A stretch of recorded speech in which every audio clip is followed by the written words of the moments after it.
Welcome everyone today to our first ever WASN legislative recap session. We've been chatting for a little while. The session's been over. We've got to take a break and celebrate a little bit of pride. And now we're finally getting at recapping this session that ended this 2022-2023 session. I'd love to start by just introducing everyone and seeing who's on our panel, and then we can get into our conversation and hopefully talk about what's happened in the past, what happened this session, what passed, what didn't pass, what should have passed, and also start thinking about the future. We can't just think about the past. Start strategizing for this next session, the short session coming up, and then the session obviously after that. Thinking in a 2-year cycle, I think, is important. So with that, I guess I'll just introduce myself real quickly. I'm Oliver Miska. I use any pronouns. I'm co-chair of the legislative committee at WASN, and maybe soon to be verified as the secretary of the board, but we'll see about that. Bruce, you want to introduce yourself? Bruce Jackson, on the board of WASN, and I've done a lot of stuff in the past, but I am completely off the rails these past few months. Whole life is collapsing at once. So yeah, I will pass it on to Tracy because it's bad. Yeah. Hi, I'm Tracy Castro-Gill, and my pronouns are they, them. I'm a co-founder and executive director of Washington Ethnic Studies Now, and I'll pass it to Sean. Absolutely. It's so great to be with everybody this morning. I'm Sean, he, him pronouns with the Statewide Poverty Action Network, where I work as our policy lead, and just really looking forward to a great conversation about what happened, what didn't happen in this past legislative session, and what we can make happen coming up. Awesome. Well, thanks everyone. Yeah, thanks for being here. And just with that, we just to get started, a lot of other great groups have had recaps, things that I've read, that I've watched, just to get informed on this. And one of the biggest things is staying informed. So just shout out to folks like League of Education Voters, who put together awesome resources that are hopefully bridging people to stay connected to these issues that might have transparency but aren't very accessible when it comes to the information that's put out. So thank you for all that work. Today we finished up intros. We'll have a discussion. For about 45 minutes or so, free flow. We have questions written, but you never know. I love a tangent. My students always interrupt me and are like, can we go back to the thing? I'm like, it's ADHD, I don't know. Audience questions, folks love to hear from you, and then some closing and obviously next steps. We can't just talk about the past, we got to have some steps forward. So that's kind of our agenda for today. I just want to, I guess maybe part of introduction should also be what Washington Ethnic Studies Now is focused on. So we are hyper-focused to that. Yeah, we are hyper-focused on curriculum and instruction, specifically anti-racist and ethnic studies curriculum and instruction. Although we do support legislation and transformation just around student needs, around racial justice, about economic justice, climate justice, gender and sexuality justice. All those things are all intersecting with ethnic studies. And so, we do support, but we might not lead on those types of legislation or advocacy, but we do try to support those types of legislation and advocacy. So mostly things that we're going to be working on or advocating for ourselves are changes to curriculum and instruction, specifically anti-racist curriculum and instruction. So just to be clear. Are you ready to go to the recap slide, Oliver? Yeah. No, that's a great point. And there's just so many partners that, you know, a lot, even just if you look at the blog we wrote, which I can drop in the chat, we just put out, here it is, there's the link. A lot of the bills we tracked and we're trying to advocate for are just our partners, community partners bills. We can testify, we can write, we can get, you know, our group and our people to come and show up, but we're definitely not leading the way. So we follow the work of a lot of other folks in community. And as you said, it's intersectional work. One thing, I had a conversation with my roommate this morning and yesterday at the dock. This is relevant, I swear. But they are a policy advocate for the Sierra Club working in green transportation. And they were working on the bill this session, just to keep things close. It's not even on this list, but they were working on House Bill 1368, which was to require all new school buses be zero emissions starting in 2035. And the full bill didn't pass, but a watered down version did pass that ultimately extended the program to a few more different districts that didn't qualify previously. So it just kind of lowered the threshold from my understanding of it.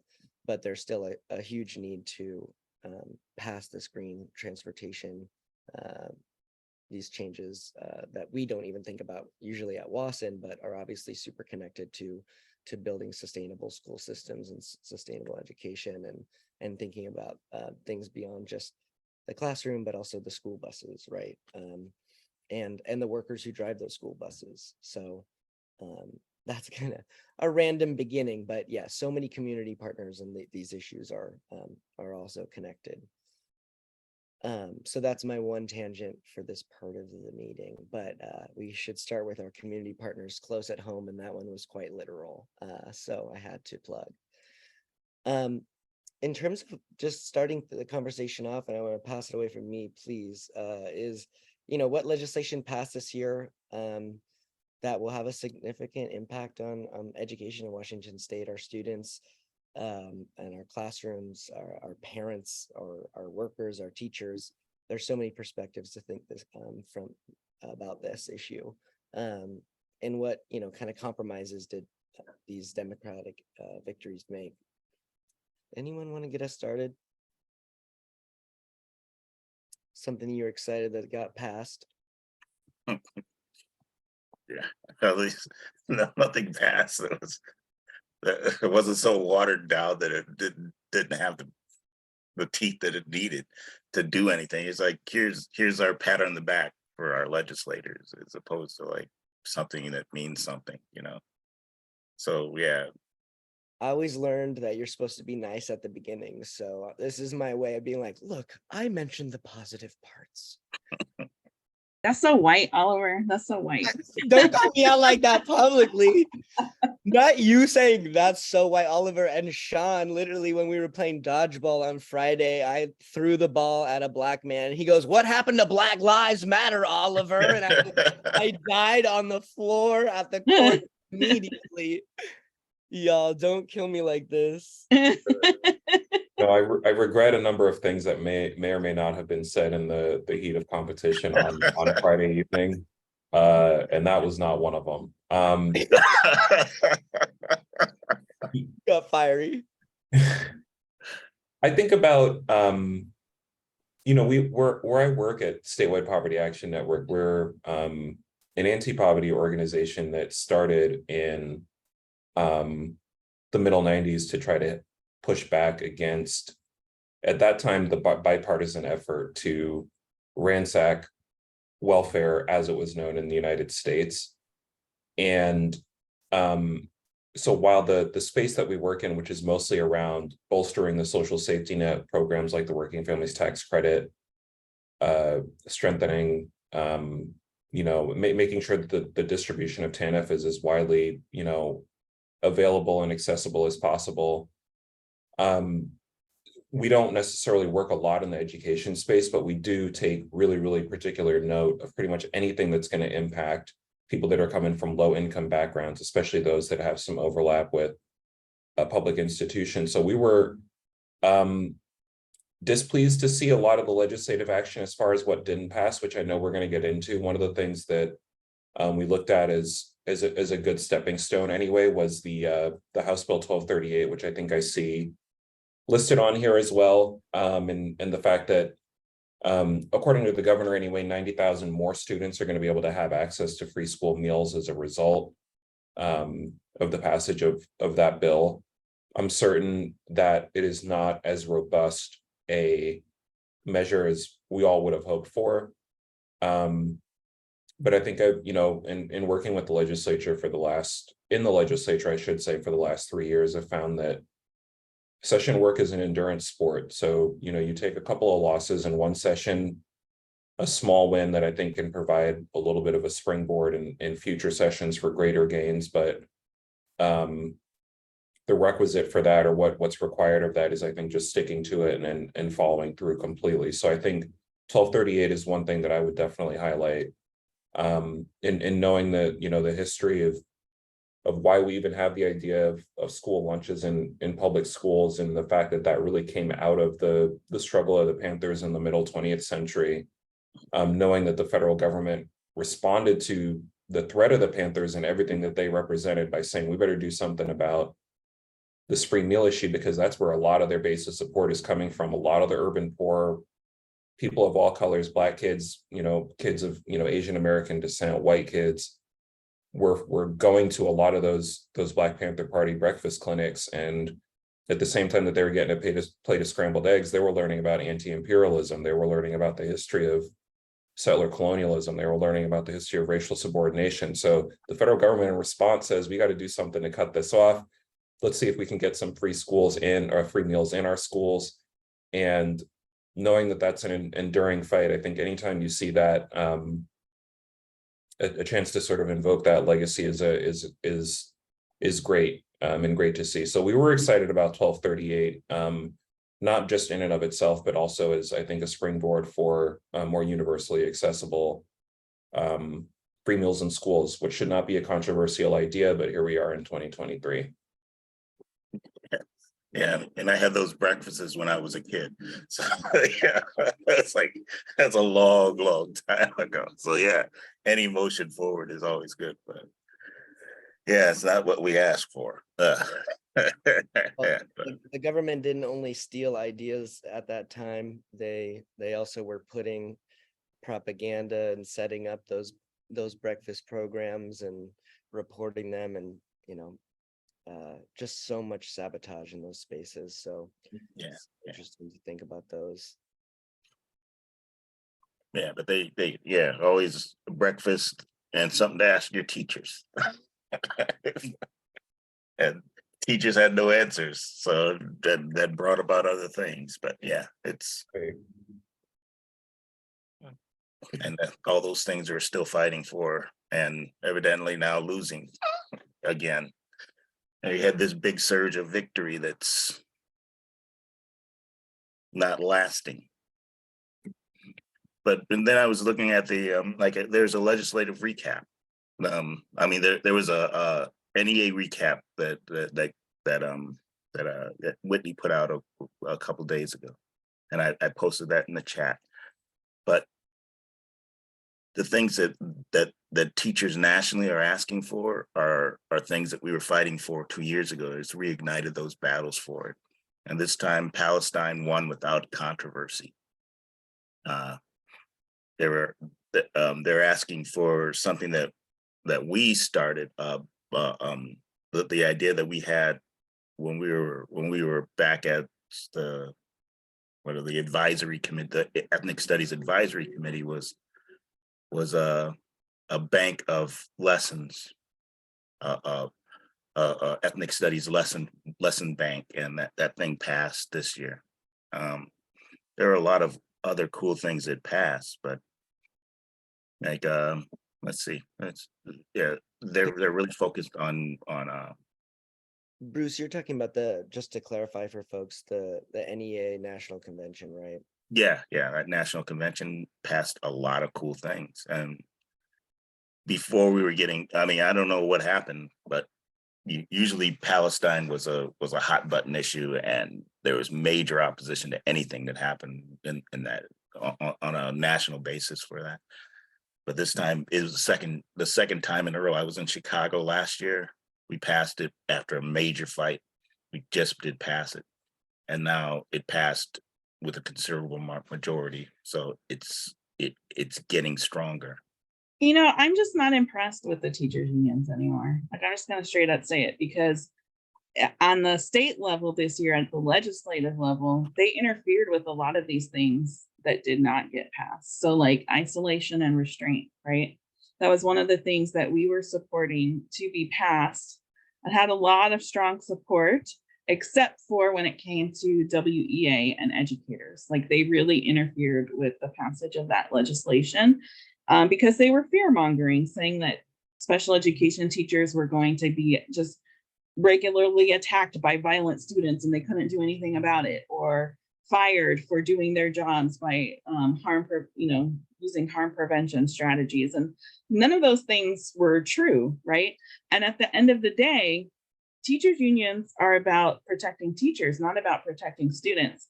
So as much as they virtue signal and ask for things, when it comes down to it, they are not going to give up their benefits, and they shouldn't. Like, I'm not saying that they should, because that's what unions are for, to protect labor, but they should just stop pretending like they're going to, I guess is what I'm saying, because they present themselves as these anti-racist, student-centered organizations, but when the rubber hits the road, they're not. And they need to stop pretending like they are. And so even though they pass all of these, what they call them, the NBIs, the new business items, or the resolutions that we hear coming out of WEA and NEA, they don't translate into real action in the classrooms. And this is coming from a person who was heavily involved in union organizing when I was a teacher. And I thought we were out there changing the world, but now that I've taken a step back, they're not really doing anything. They're not doing anything.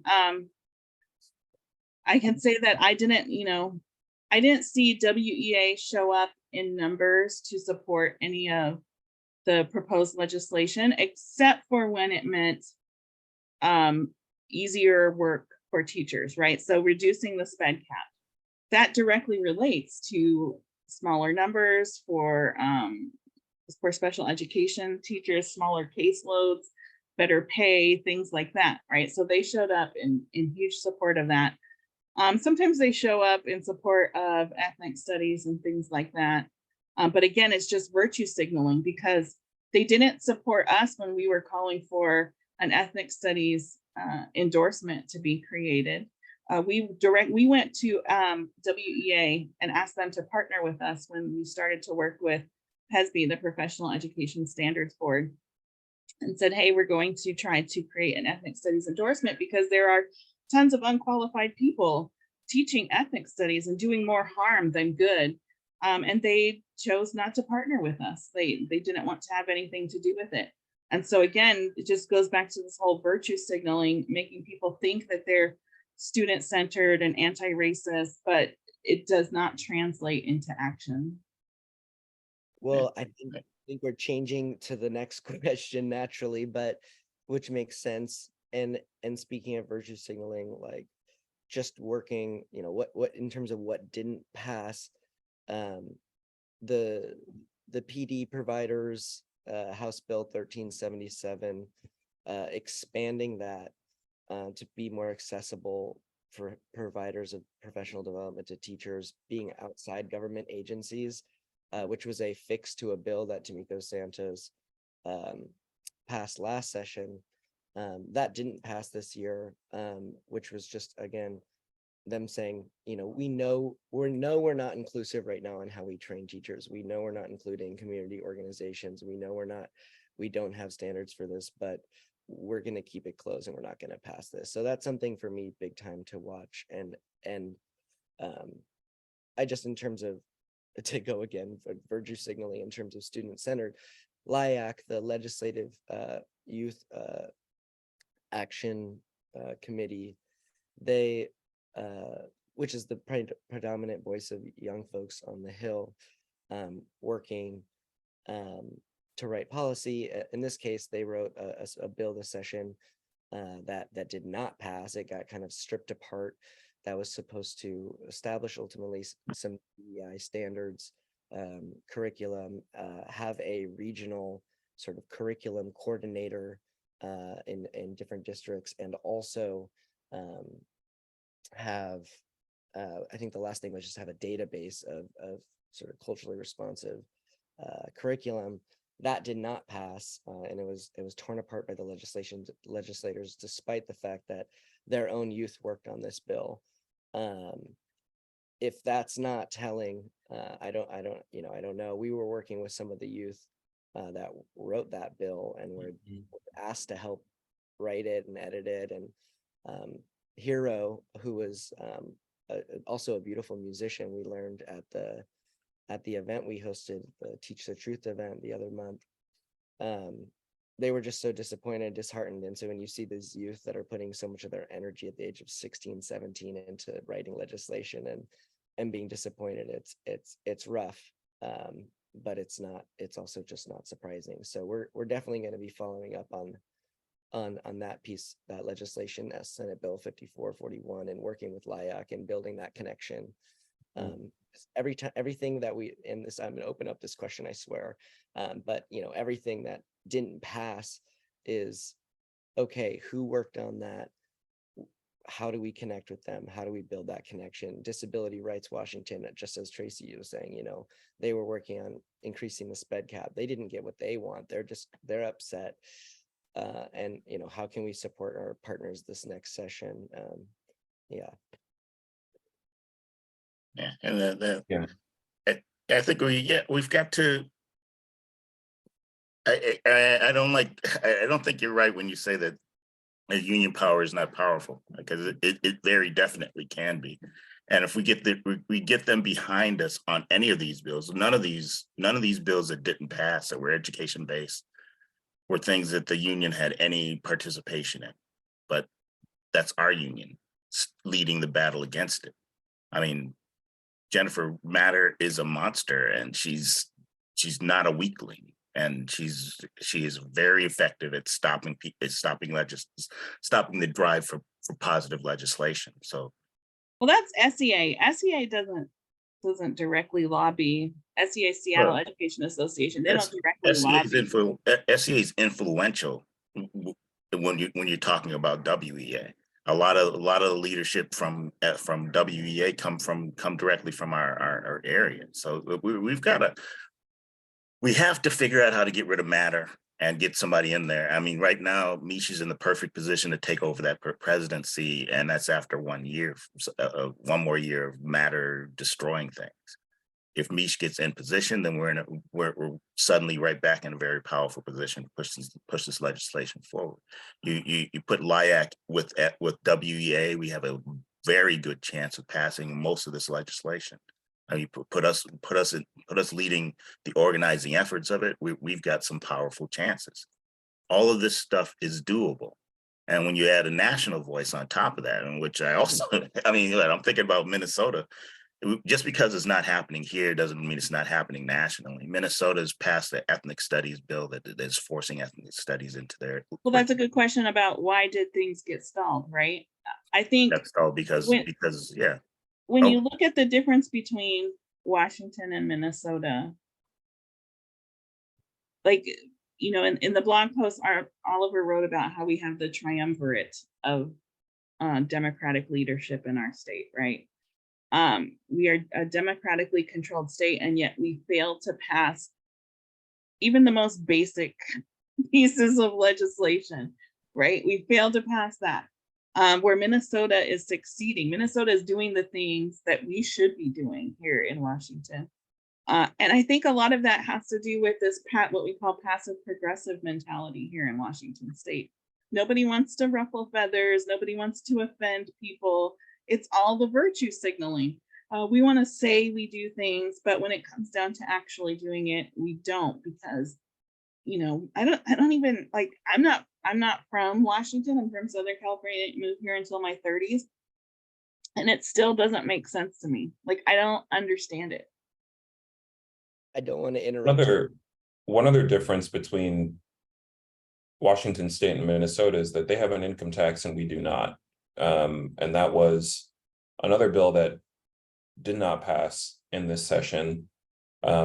The proposal, I think it was a House Bill 5486. I don't remember what the Senate equivalent was, but that fell short. That was going to be a pretty small tax. I think it was a 1% tax on the wealth of a few hundred Washingtonians. And you can't really be a progressive state if you don't have progressive revenue. That seems to track to me like it's called progressive revenue because it means if you have more, you pay more, and that means that the state then has more resources to address issues in all public walks of life, including what we were talking about before with the state of our schools and disability services in them and beyond. So I think that as an anti-poverty organization, you kind of have to be an anti-wealth stratification organization as well. And we saw a lot of lawmakers who bill themselves as progressives turn their backs on actual progressive revenue, which I think is as bold and clear a statement of not living up to what your values are as you can possibly get. So we were very disappointed to see that be the case. And we know that there are going to be a lot of economic justice advocates, other organizers, people who, are working across the state that want to see that happen. Want to see it happen yesterday. Absolutely. Y'all said so many things. I was like writing notes as you were talking. I'm just like, oh yeah. What's wrong with, to address Tracy, what's wrong with Seattle? As a white Seattleite, born and raised in Queen Anne and Capitol Hill, who shielded my eyes when you were saying, what's wrong with Seattleites? I think that was a pretty good encapsulation of it. When we're called out, we're like, I can't be wrong. I can't be not correct. Did I offend you? Am I not perfect? Everyone's so afraid of conflict. Everyone is so afraid to be wrong because of this like toxic white liberal, I'm educated, I read the New York Times, therefore I feel informed. I always go back to James Baldwin's, the groaning bookshelves are, as long as the bookshelves are groaning with protest novels, everything will be all right. That's a bastardization of that quote. Please read it. But we're so happy that we get to read the novel about the oppression that happens of others, and we get to learn from it, and then therefore we're okay. I'm content now. I know that it's an issue and I can talk about it. But we're just avoidant, and it's a culture here that we make fun of Minnesotan, like Midwesterners, for being milk toast and basic and vanilla. I do it all the time. I keep telling the Minnesota tech workers to leave when they come here, but it's a disservice to their politics because they're not just focused on representation, they're focused on redistribution. And we have an obsession here with representing this idea that we're diverse, that we're progressive, that we, are promoting equity in our policy. But we are the #1 most regressive state when it comes to tax policy. And we are taxing, that means what that means to be regressive is we are taxing poor people at a higher rate, exorbitantly higher rate than rich people. And there's numbers there. They're in the piece. But it's Sunday morning.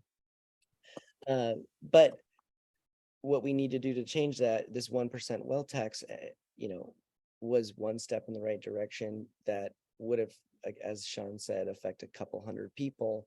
If it had all of the Democratic sponsors of the bill, didn't you say that? If all the sponsors had voted to support this would have passed. It was a discrepancy of about 7 senators. So in other words, there were all you needed to do was get to 7 more votes. Such was the extent of the the support that existed for it literally on paper with some 20-odd senators sponsoring the bill, you would think that it would have gotten, been pretty easy to get from 20-something to, half a dozen more. It's difficult to imagine a scenario where it's a Republican-controlled Senate and a bill that had 24 sponsors and only needing to get half a dozen more, and that they do not get that done on their side of the divide.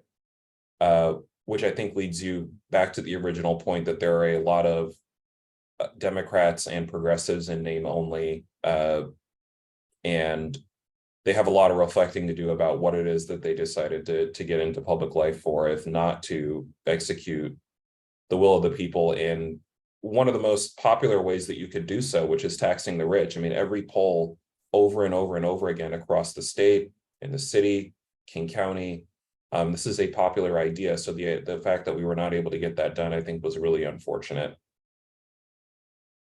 And we see the benefits of the legislation passing like this, at least the capital gains tax, right? That passed a couple sessions ago, ended up raising, I think, what, 800 million instead of 300, around there. Yeah, more than anybody, more than many lawmakers who supported it thought it was gonna raise. It was also upheld by the Supreme Court recently in a recent decision. And if you know anything about the, sort of the history about why we even have this as an issue in our state, I mean, the people of Washington State 90 years ago, I think it was the November 1932 election cycle, the same election cycle where FDR was elected. The people of Washington, said we want to have an income tax. I mean, it was a coalition of teachers and farmers and people who said there are all kinds of ways in which our state is suffering during the Great Depression. We need to have this income tax. It is passed. Shortly thereafter, the Seattle Times leads a smear campaign in order to try to convince the then sitting Supreme Court to repeal it, including sending strategically timed mailers to the homes of the judges the weekend before the vote. It gets overturned in 1933, a year later. I mean, the thinking of the legislature at that time was that there's no way we're getting out of the Great Depression without having an income tax. But in the short term, what we're going to try to do while the court is figuring this out is we're going to implement a lot of other piecemeal taxes that are going to help us at least pay our bills. There's a gas tax, I think a tax on water usage, and a sales tax. These were never intended to be long-term solutions. They were intended to be short-term stopgaps.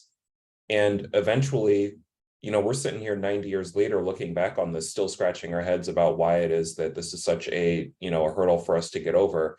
The capital gains tax, I think, was a real inspiration, because what they figured out was that couching it as an excise tax and not as a tax on income sort of skirted some of the legal hurdles in order to, that stood in the way of getting a wealth tax passed. And hopefully that's something that, people that care about a fairer Washington and a better Washington can take some inspiration from, and knowing that there's a way to get it done as far as instituting wealth equity in the state. I want to go back to what you were saying, Sean, about if it was the reverse, if Republicans only needed a few votes, they would have gotten those few votes, right? One thing that frustrates the hell out of me is we have to deal a lot with Representative Tomiko Santos, because she's the chair of the education committee for the House. And she is so obsessed with reaching across the aisle, right? We have to reach across the aisle and bring our Republican colleagues along with us. If it was the other way around, they would not be reaching across the aisle to work with Democrats. And I think that's one barrier, right? That the Democrats have no spine at this point, and they're almost always on defense and rarely on offense, right? They rarely come forward with things that are progressive, and instead they're trying to defend against attacks from Republicans, or dehumanizing legislation from Republicans like SB 5558, right? And so there's just one thing I want to point out. But also, since we're making the comparison with Minnesota, Somebody asked, I'm going to read the whole thing. Sometimes school districts try to hire more people of the global majority, but due to budget shortfall and staff being a majority of the budget, the newest hires are part of the RIF, the reduction in force. It is frustrating to recruit with intentional diversity, but then have people of the global majority be first on the chopping block. What are your views on recruitment, and if there could be policy written to help with this? So Minnesota did pass legislation, or at least maybe it wasn't legislation, but it was through their state union. So the Minnesota Education Association, I guess is what you call it, to prioritize people of color who had less seniority to retain their jobs. But that was challenged in the state Supreme Court, and I believe it lost, right? So they couldn't do that any longer. And so that's kind of what we're coming up against now, is all of these lawsuits challenging any kind of progress that we do make in terms of creating more diverse experiences. So for example, there was a school, an elementary school down in, I think it's Olympia, that was doing lunchtime racial affinity groups for their students because the students and families asked for it. And it wasn't mandatory, it was totally opt-in, but a right-wing organization is now suing the school for doing that, right? Saying that it's racial discrimination. There was the woman who just won like $23 million from the Starbucks incident where she asked 2 Black men to leave the store, called the cops on them. And then she was fired. And so she sued for discrimination and she won $23 million. We're seeing a bunch of these reverse racism lawsuits popping up all over the country. And so we do support that as an organization. Of course, we support that as an organization because, you know, retention of educators of color is central to the success of ethnic studies, central to the success of all students, as research has demonstrated. But I think we need to develop some sort of strategy to pass laws, to change existing laws and the way that we view discrimination, right? Because it's, white people claiming discrimination is absurd, but here we are. And I think that we ought to, I heard about that, and I was thinking, you know, if you call that if you win $20 million for reverse racism, maybe we should sue your asses for racism, okay? Because we got a whole hell of a lot more damage than you got from your certain little insult. Come on now, it's like we can more than make a case. If we just started suing these politicians who are fucking around with educating our children, we need to. I think we can come up with more than a powerful lawsuit to chop them up. You know, because we have a generation's worth of evidence of this brutality taking place. And if they're going to be favorable to some lady who was racist towards two people drinking coffee in a Starbucks, I think we can probably win the case that 50 million Black people have been more than insulted more than 1,000 times just for walking in a Starbucks. Right. And into a school building. Into a school building, you know?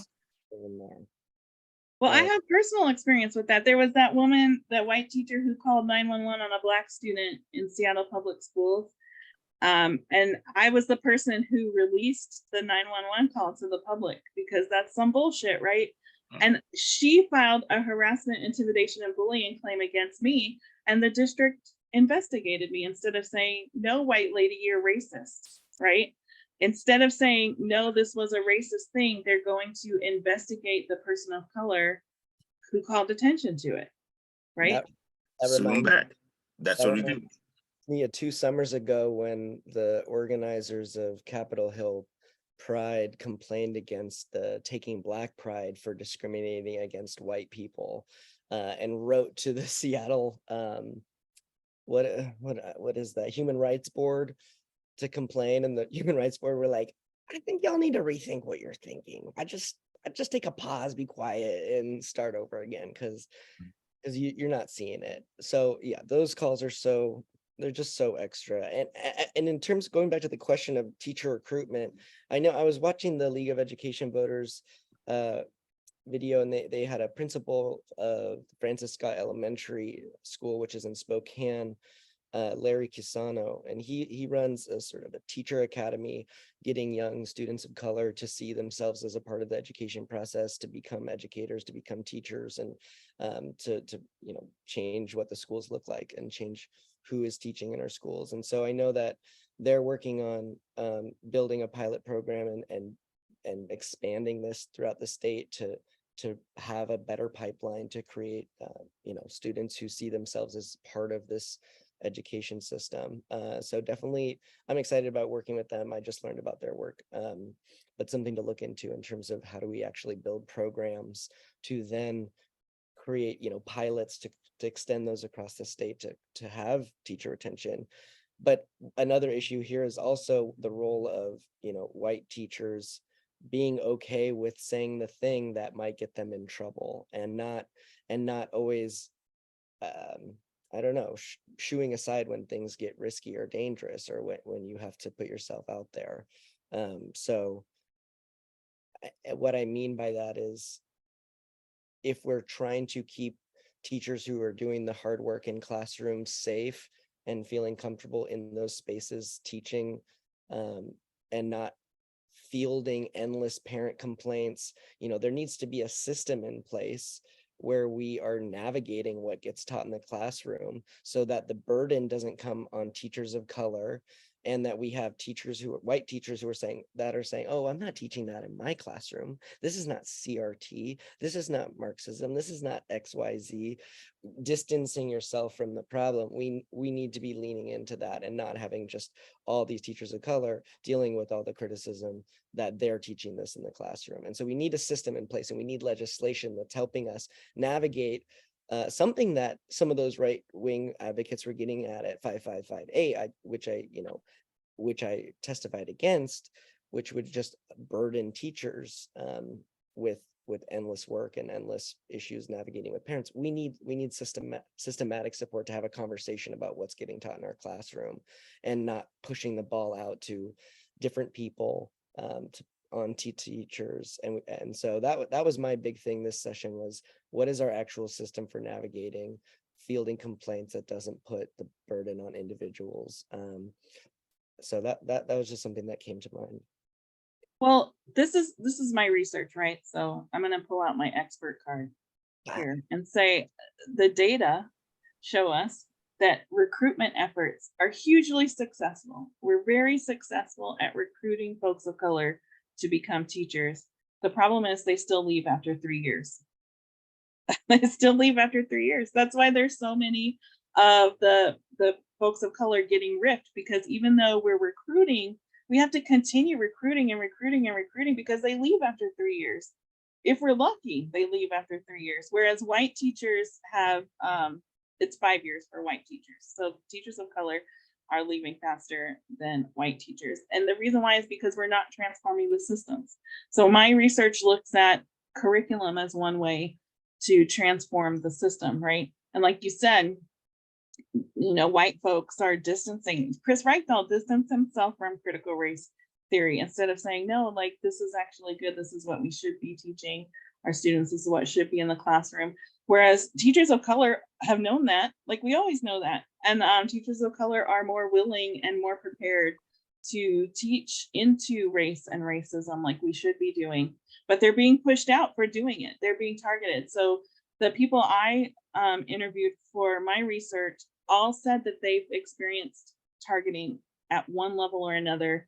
At least half of the people I interviewed said that they've been put on leave for advocating for anti-racist efforts, for supporting students of color. And the interesting thing is they were targeted by administrators regardless of the administrator's race, right? So we always think it's white folks doing this, but a lot of the educators I talked to were targeted by Black administrators, put on leave by Black administrators. And so that's some of my research that I want to continue, is that phenomenon. Why does that happen? But when we look at what didn't pass. Like, look at Nothing About Us Without Us, that couldn't even pass, right? When we're talking about diversity and inclusion and representation, we couldn't even pass a bill that said you can't make decisions about a certain group of people unless that certain group of people is the majority represented in the decision-making room, right? Like, we couldn't even do that. DEI curriculum, we couldn't pass that. The PD providers, part of that was so that, well, okay, so there recently the legislature made a change about renewing your certificate for teachers. And they required at least 15 hours of DEI professional development in order to renew your teacher certification, right? But the only people who are allowed to provide that professional development are these predominantly white institutions that are racist in the first place, right? So universities, school districts, and the teachers union. And let's be real, the teachers union is a predominantly white institution because most of their members are white. And so they are going to support pieces of legislation, support policy, support efforts that benefit white teachers, right? And so here we are, like, our organization, all the professional development we offer is anti-racist, not DEI, anti-racist. But when teachers take our professional development and they get clock hours through us, they're not allowed to check that 15 units for DEI, right? Because we're not one of the organizations that's allowed to offer that and get credit for that. So I mean,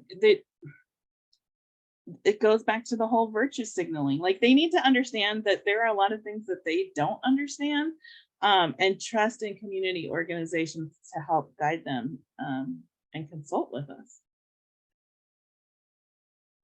Tracy said so much there that really just put a bow on a lot of what we were thinking about and where we're at as an org, advocating for this. We're asking to be included in the conversation, and we're being told that by legislators that they're excited about partnering with community organizations and that they need more community input in public testimony. But then that's not what we're experiencing behind the scenes. That's not what we're experiencing when we send emails out, when we try to start conversations. And I think and just to kind of move the conversation to like strategies for, we've talked a lot about what hasn't passed, and I think that's where we can plug into on what's next. Not just in terms of, and I can combine this for first, maybe what can we do for next steps for ethnic studies, because Tracy, you were on that already. We saw all these failures. What are we doing for ethnic studies just kind of in this next session? And then maybe we can expand the conversation and talk more about funding and of education after that. Yeah, one thing I think about, and everything that Tracy, Bruce, that you have said, Oliver as well, has just resonated so much. I mean, I think about what the stakes for the discussion are in a lot of ways, that when you have a generation that comes up that it doesn't have to be exposed to diversity standards at all in education of any kind, when education becomes more white and more affluent, what's lost in that for everybody? I mean, it feels like we are kind of living through and having to fight sort of the same fights that a lot of us thought were settled a generation ago. I mean, there was a woman who sued the University of Washington for reverse racism in 1976. She sued the University of Washington. It was a white student. I believe her name was Claudia Wells.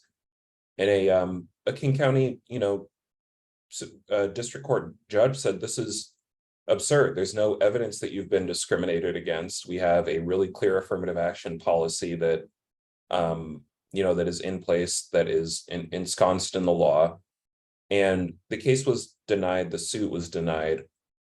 So it's kind of, disquieting for me, somebody who was born in 1984. I mean, that was something that, a legal battle that took place before I was even born. So you come into this thinking these fights are settled, and they're not. And one of the reasons why I think we find ourselves, sort of replaying and rehashing a lot of these battles is because people forget, and people forget because of kind of education that they are exposed to in various walks of life and in various ways.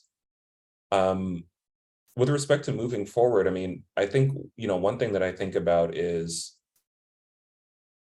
we tend to struggle. I think those of us who, people who care about the material side of this tend to struggle a little bit in Washington State when we lead with the tax and when we lead with revenue and when we lead with saying, here's who this tax is going to impact, and here's why it's not going to apply to you. And we get into sort of the minutia of talking about revenue solutions, which makes our agenda a lot easier to confront and makes it a lot easier to defeat, because in a lot of people's minds, a tax is a negative, and it's very difficult to build a political case on a negative. On the other hand, when you're saying, we're leading with more disability services, we are trying to lead with better education standards and more diverse. When you're leading with what the thing it is that you're going to direct a lot of those funds to, I think I've seen that it makes it a lot harder to sort of chip away at that, because then you're putting the opposition in a position where they have to say, you're no longer opposing a wealth tax, what you're opposing is disability services, because that's what we started this conversation with. And that's what the center of the discussion is. So that's one thing that I would identify as a strategy.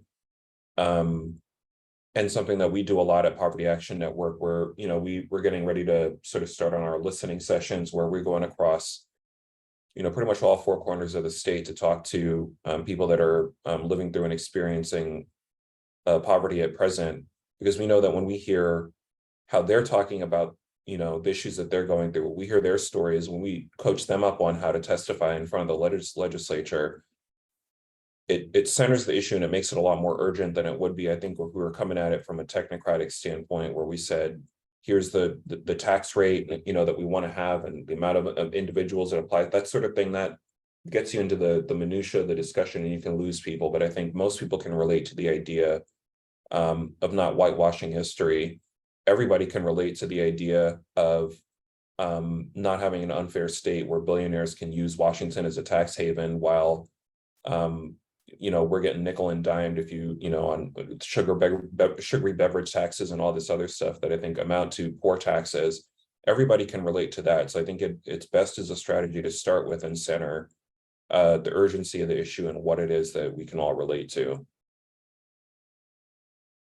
Not me wanting to go on a tangent already, but if you increase the tax, they'll flee to another state, right? That's the argument that's always made.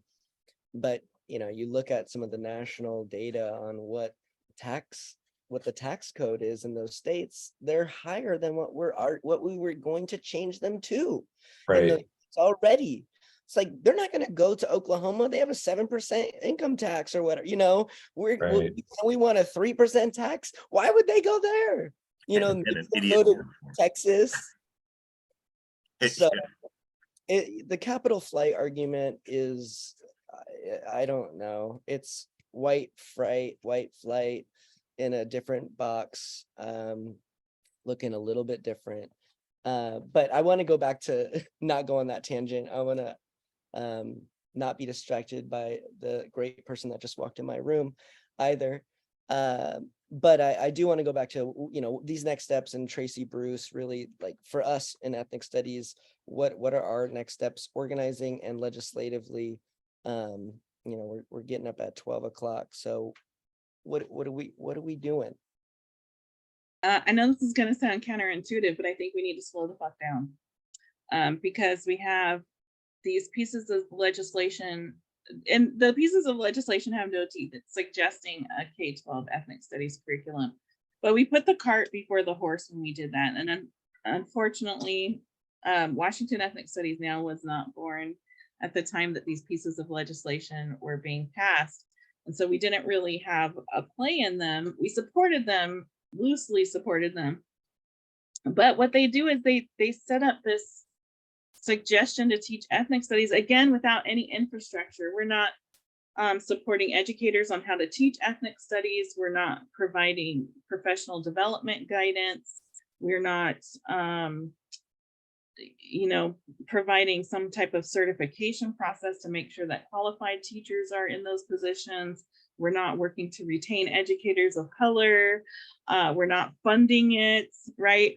All of these things. And so it becomes this check mark, like they check the box. Yeah, we handled ethics studies, it's done, we're cool. But we're seeing, you know, because our organization works directly with educators, sometimes district administrators, sometimes students. And so we're seeing what's actually happening, right? And a lot of it's really messed up. Like there are straight up racist white men teaching ethnic studies courses because there's no certification, there's no mandatory qualifications that you have to have in order to teach these courses. And so I think part of our strategy is to try to build up some of that that infrastructure. We had been working with the Professional Education Standards Board on creating a specialty endorsement for ethnic studies, but at the last minute, like after we did a pilot, like PESB gave us money, like $15,000 to do a pilot. We did the pilot, we collected the data, we did the research, we did the initial presentation to the PESB board, and then the PESB board came back and said, no, we're not going to allow community-based organizations to do this work anymore. And if you want to do it, you have to partner with a university. The universities are the organizations, the predominantly white institutions that are producing these racist teachers, right? And so we just have to recognize that what we have in place is not working. It's not working for our students, not working for our educators of color. And so I think, you know, getting an ethnic studies endorsement is one of the things that we want to focus on.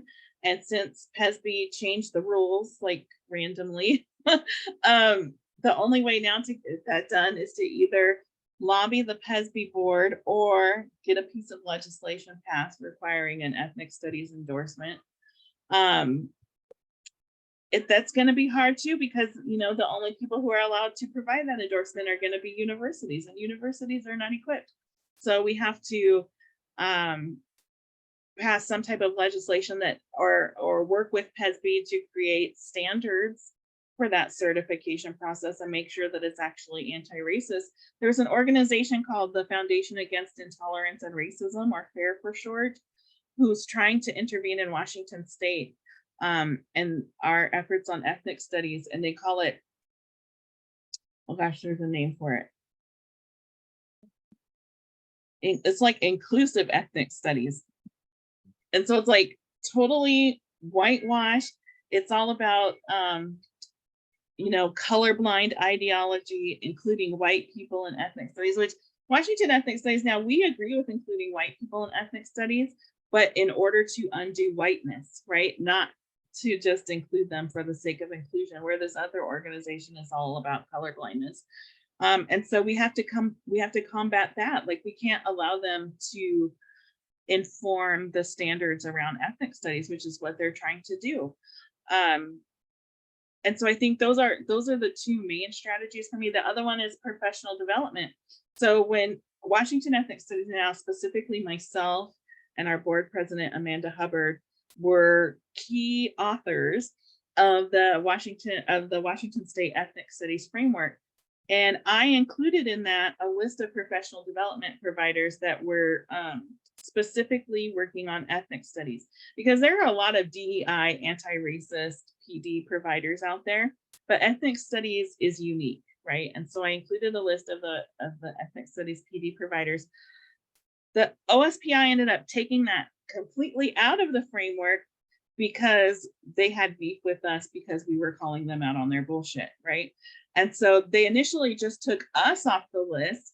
And when we got lawyers involved and said that this was retaliatory, their solution was to just take the professional development provider list entirely out of the ethnic studies framework. So now there's no guidance from the state for teachers and districts on how to obtain adequate professional development for ethnic studies, right? And so that would be another thing, another strategy that we need to work on is, you know, getting OSPI to provide guidance on that. And then I was made aware that in Federal Way, they're using a predominantly white institution, a CBO, to do their ethnic studies professional development. And one of the white men from that group had the balls to email me and say, what is your, how do you suggest we move forward with this? And my suggestion was cease and desist, because you're a predominantly white institution and you're going to screw it up and cause harm. Like, stop, don't do that, right? And of course he stopped talking to me. But I think one easy, quick solution that I've been suggesting for years is that OSPI, they have a list of professional development providers, right? And it's just a list from A to Z. But if they could disaggregate that data, that list, right, and say, this organization is led by folks of color, this organization is led by disabled folks, this organization is led by queer folks, so that when teachers and districts are seeking out professional development, they can go to those organizations who are led by the groups they are trying to learn about and represent. But right now it's just an alphabetical list, right? And so that seems like an easy fix, but nobody seems to want to do it. And so those are just a few things off the top of my head. Just a couple of things off the top of their head, they said. Yeah, Okay. I got a strategy. I think that we're ignoring. I don't think they fear us anymore. I mean, when we were getting all of our ethnic studies legislation passed, it was Trump had just joined had become president, and no one wanted to be identified with Trump. Now, and I think, and I was thinking back to the reason that that school funding became a priority for Seattle Public Schools, and it's because of a lawsuit based on that. They forced them to pay. They forced them to fully fund schools because there was a pressure of a lawsuit settlement coming, and they had created a map work for any individual to to win a lawsuit against them for not fully funding their schools. And this gets back to where I was before. We're because of what we've done in the past, the work we've done in the past. We have research that more than proves the damage of a traditional white American education on people of color. We can more than prove that the continued mastered narrative is damaging to our children. We can get together with NAACP, other organizations that support students of color across the state that have formed recently, and we can place a law. We can do a class action lawsuit against the government for backing off, against the state government for backing off of ethnic studies. We can even use the resolutions that were passed in the past 3 years to prove that it is their intention to do it, and they're failing to do it. We have a lot of strategies that we can use that will force them back on track.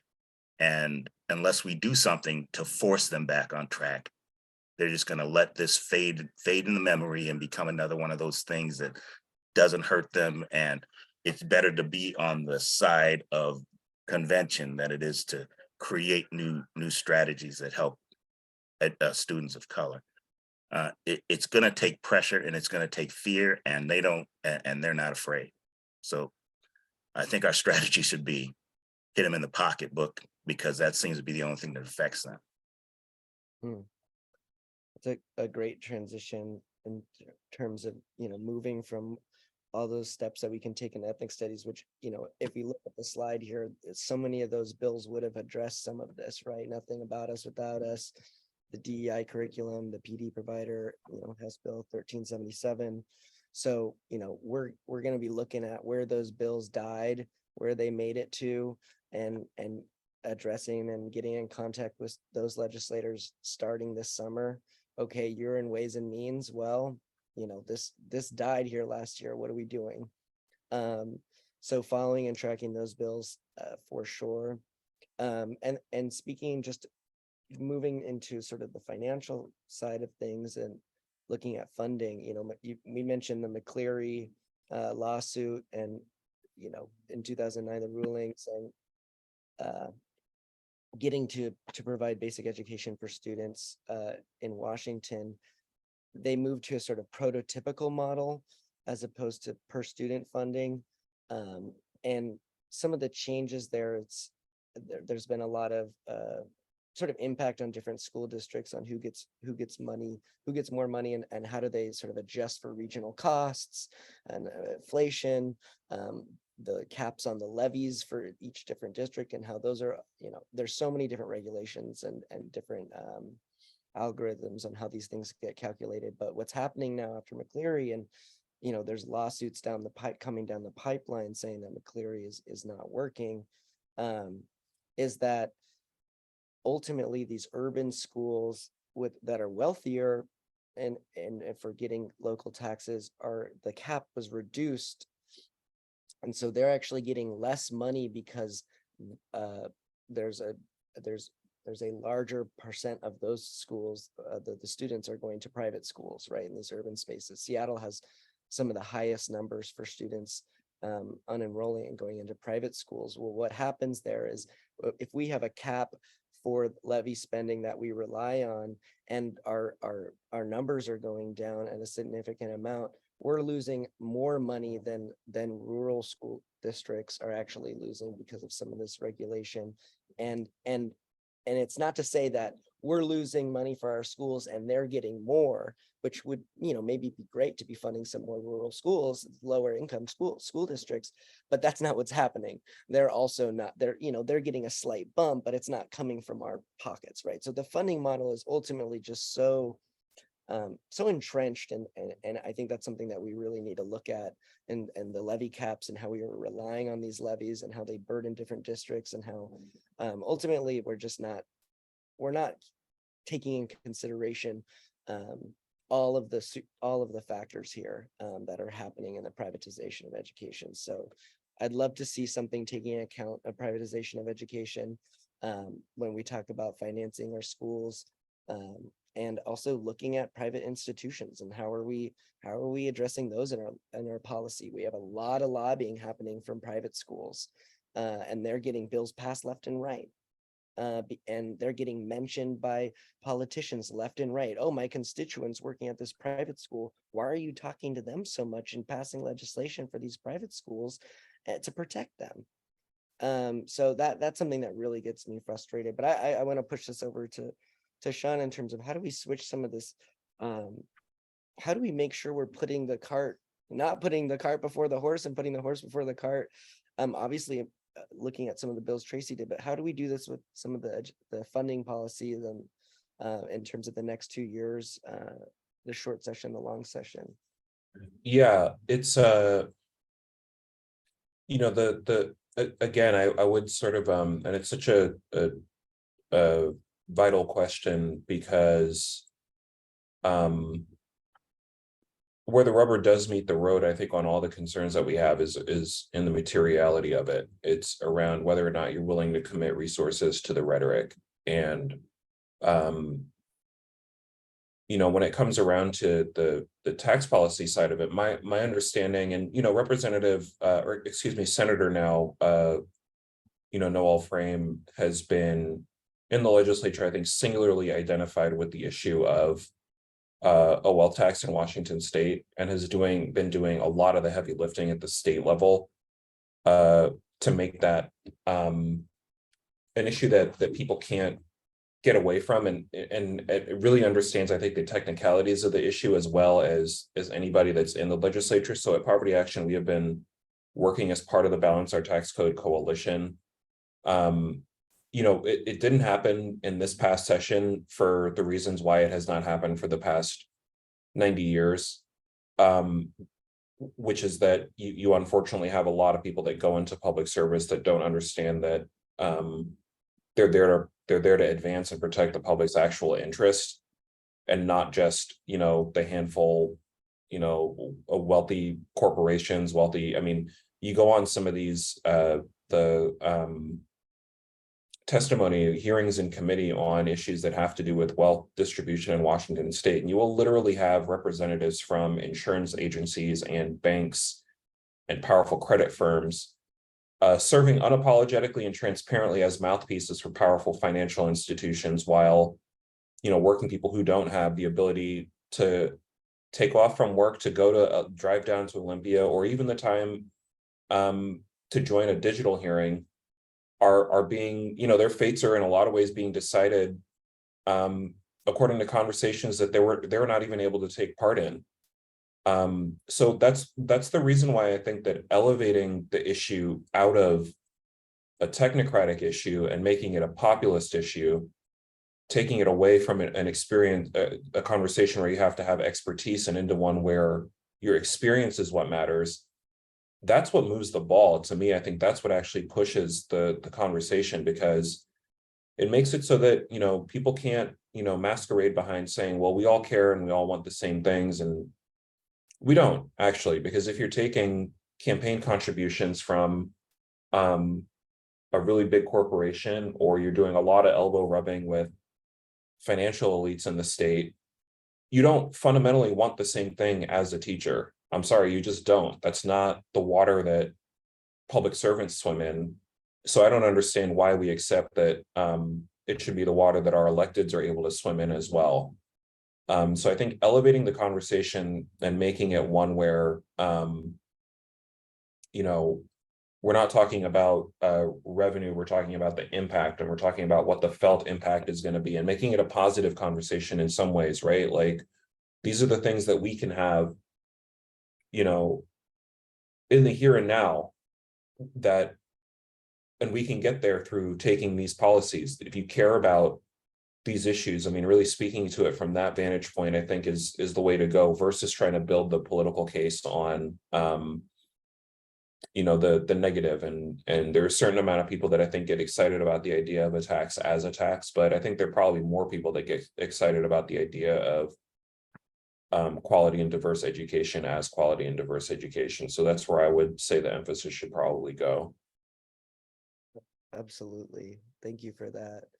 Yeah, I mean, I think we need to have the programs that people are excited about. We're funding free lunches. We are funding education and training programs for young students of color to become educators. We're funding actual curriculum being written, and then people will want to pay the tax, right? And I think that's a good way of thinking about it. I'm gonna just drop in the chat just some links to, just so people can have them, but that you can sign up if you're interested in being a part of the legislative committee, and checking out some of our work on the website, and kind of just start closing things down a little bit. People like to explore the links. I like to put them before we close the meeting, right at the end, because then people are like, where is it? But this conversation has been awesome, just to hang out and talk with y'all, obviously on a nice Sunday morning. And now that the sun is burning off, we can go outside and enjoy soon. But I look forward this next coming session, this short session, to really trying to build some of this programming out, these things that we're excited about, working with LIAC, working with Disability Rights Washington, working with Balance Our Tax Code, working with so many of our community partners, and that's what people are afraid of, is these intersectional coalitions. To go back to what Bruce said, that's the most powerful thing. That's when the government decides that you're dangerous, is when you build these coalitions they don't expect. And I want to keep trying to do that. I think that's something that I come from a DSA socialist-y background. There's so much there's a lot of infighting, there's a lot of holier than thou, self-righteous attitudes sometimes, but I want to work with people and talk with people that I disagree with too. And I think we gotta stop being just cast as like impossible, idealistic, like crazy socialist, Marxist, whatever's. I am a little bit of that, but I do want to work with other people on these projects, and work, come together to build power. And so just this next session, I think making it building that strong case for, we need, if we're going to mandate ethnic studies, if we're going to fund these programs, we need to have training programs and certification processes so they can fit within the system that you're telling us to fit within. Simply put, like you said, Tracy, we need to have avenues to get into that space. And we also need to have funding, which was provided a little bit of for us to try that pilot. But if you're going to provide funding and then just cut us off and say no more, what's next? So we do need to focus on those kind of programs, and we have some clear action steps based in, based in a year of our experience that we spent on that, Tracy, of I was in that pilot program, and now I don't get an ethnic studies cert. What WTF, mate? I did all that paperwork. I spent all that time on those Sunday mornings. I zoomed from my car in a bathing suit. Now I don't get that funding because of PESB. No, but for real, I mean, these are real life situations, and we're working on creating them. And it's just such an honor to be in the space with y'all. And well, not just funding for stuff like that, but funding for professional development, period, because we contract with schools and districts, and a lot of the barrier is no funding. I've had schools use PTA funds to pay for professional development. I worked with a school this past spring that had to apply for a grant to get professional development, right? So we're not even funding schools and teachers to continue, their certification, to continue being the professionals that they should be, and continue learning and committing to that. So it's ridiculous. Maybe the goal of the lawsuit is to force them to pay for the legislation that they've passed that have been suggested. I mean, if we don't have the money anymore, then maybe we should sue so that money becomes moved into that situation, into our schools. There's a lot of things we can do with the money but there's nothing better we can do than making our legislators, forcing them to pay for something they should have done for 200 years ago. And forcing to pay not just for inclusion, but we need folks to be paid for their time. If we don't just need opening up and mandating for us without us, but if we're going to have young folks working in LIAC trying to write legislation, we say we need student voice, we need teacher voice, we need teacher voice. Are people supposed to volunteer and come to your legislative policy, blah, open hours at 12 o'clock on a Wednesday? I certainly. Let me tell you something. The OSPI Washington Ethnic Studies Framework, the people who wrote that were myself, Brooke Brown, who's the former Washington State Teacher of the Year, and she's an educator down in Tacoma, Black woman. Amanda Hubbard, who's our board president and Filipina. Suilan Ho'okano, who is an educator in Enumclaw, and she's Indigenous Hawaiian. Denisha Saucedo, who's an educator in Kent, and she's Black. And then Vero Velez, who's a professor at Western Washington University, and she's Chicana. And I'm Chicanekis, in case you didn't know. And the only person of that group that was paid was Vero. And she donated 100% of her stipend for that to Washington Ethnic Studies now. Well, Tracy, the state's spending thousands of dollars on developing ethnic studies frameworks. I'm not sure if you're aware. That's the answer. Then your story is a beautiful anecdote. Well, actually, a horrific anecdote. But there you go. I'm screaming already. You've been screaming. Well, y'all. Anybody have any parting words, something they want to plug, something they're psyched about, a joyous memory or something happy? No, there's a barbecue. Don't forget the barbecue on Tuesday. I may be a little late because I don't get off work until 5, but I will be there by 5:30. Yeah, my sons are gonna need. My sons will be here. My sons will be here to open the door and make you guys just come in, walk around. I don't care. I'll be there in a little bit. I want to plug one.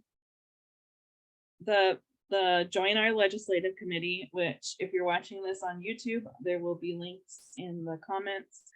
To our summer institute is the end of July, beginning of August, and we have Soilan, who I mentioned is going to be there. We'll have amazing guest speakers, Dr. Latasha Levy, who's a Black Studies scholar at the UW. We're having Jake Prendez from the Nepantla Cultural Arts Gallery, our Cultural Arts Center in White Center, coming in and doing a session on Chicano resistance in art. It's fun. I love the Summer Institute every year. And then of course, we do virtual professional development every quarter. So if you are in a situation where your school or your district doesn't support ethnic studies, but you want to learn more about it, that's one way to take our professional development.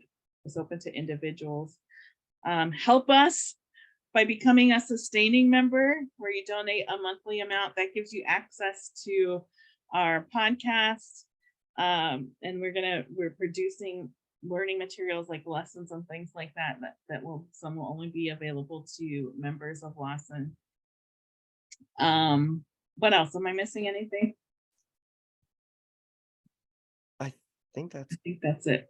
Stuff that we're doing soon. Sean? It's been a really great discussion, really informative. I've been, taking notes, feel like I've learned so much just listening to you, Bruce, Dr. Tracy as well speak. So just thank you so much for inviting me. And yeah, really look forward to being in this fight with the three of you and everybody who's joining in, and everybody who's going to watch. Absolutely. Yeah, it's been a pleasure to sit with some of my idols. I've been a fangirl of all of y'all's for so long, and it's just such an honor to be near you and play dodgeball with you and go on trips with you and be silly and sit at your homes and also talk about stuff occasionally. So thank you so much, and y'all are just so amazing and inspirational to me. And yeah, look out for legislative committee work. We'll be posting a lot of annoying stuff on Twitter and Instagram to join, so please, look for that. And we want to make this information accessible. If you have feedback for us, if you want to be a part of that process, making some of these ideas, some of these conversations, this discourse that happens on a, in Washington, in Olympia, in all of these fancy people's Zoom meetings, come chat with us. I would love to try to make this information more accessible. We want to be putting out more media that's makes this conversation just more of a popular conversation, putting it in language that we all can understand, because it's just so often that there's transparency and there's a lot of talk of transparency, but there's not accessibility within that, with that sort of transparent information. Yeah, the information's there, but how do we parse through it? It's 2023. There's Threads, there's Twitter, there's TikTok. I don't even know. There's going to be so many more. So I hope we can parse through some of that information, the inundation of information in community and for people that aren't necessarily being served by their education system, because ultimately literacy and information processing is about education. So thanks for being here, y'all. And I hope we all learned something. Have some great next steps. Join us for our next meeting. I think that's it, Tracy. Join us for our next legislative meeting. And yeah, we'll be there chatting. We have fun in those too. We have fun in everything. So we do. All right. Thank you.